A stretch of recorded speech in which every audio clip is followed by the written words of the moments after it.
My daughter will tell you, I love her. I adore her. She is my world. My kids are my world. Both of them. But I be on their ass. I'm going to hug my children. I'm going to kiss them. I'm going to love on them all day. But they will receive correction, direction, as well as my protection. But I don't take no shit off of them, and I push them to do better and be better. I know what's in them. Me and my husband got that dog in us. So we know what's in them. Not to mention, we've been out here in this world. We know what to expect and we know what's coming for them. I feel like it's dishonest to coddle and baby them and not prepare them for the world. And to teach them what's really out here. The same energy I give online is the same energy I give in my household. There may be a couple of things here and there that I may miss because I can't teach them everything. And I also know that my children will experience things that I have never experienced as well, as the world is always evolving. It's always changing. But I make it my business to teach what I know and to push where I see that they are, where they need motivation and in what they are interested in. I don't let my foot off the gas.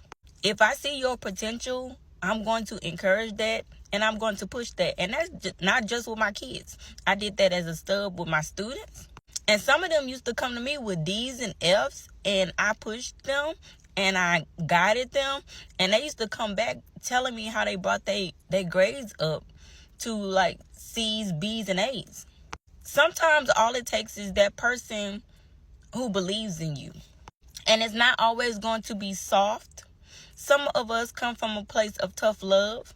And I know a lot of y'all get in y'all's feelings about tough love.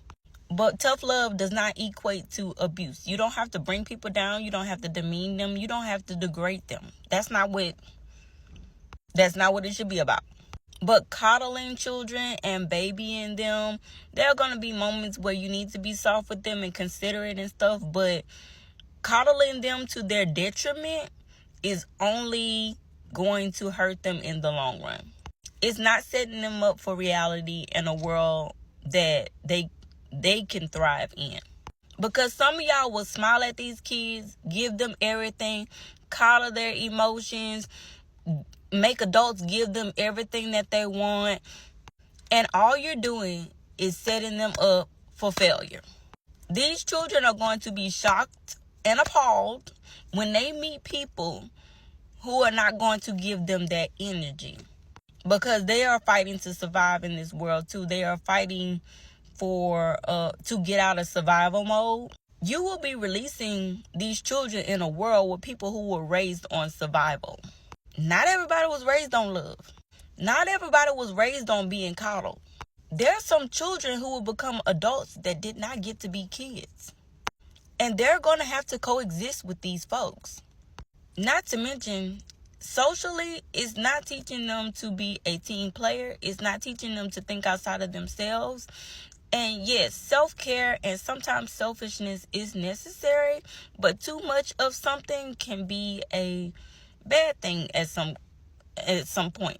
You are not teaching them to coexist with other people. You're teaching them that the world revolves around them, and that's going to shatter them when they realize and wake up to the fact that it doesn't. And also, too, some of y'all as adults who aren't going to want to raise grown children. So not only are you setting them up for failure, but you're setting yourself back. Unless you just like taking care of kids for the rest of your life. Some of us want to be on the beach while our children are thriving and well. And some of us want to go on the beach and have fun and, go on little cruise, hop, skip across continents. But we as adults have to take some accountability for how we set some of these children up for failure and we don't set them up for the real world, and how they become devastated adults that are resentful towards the generation before them because you didn't give them the skills necessary to survive.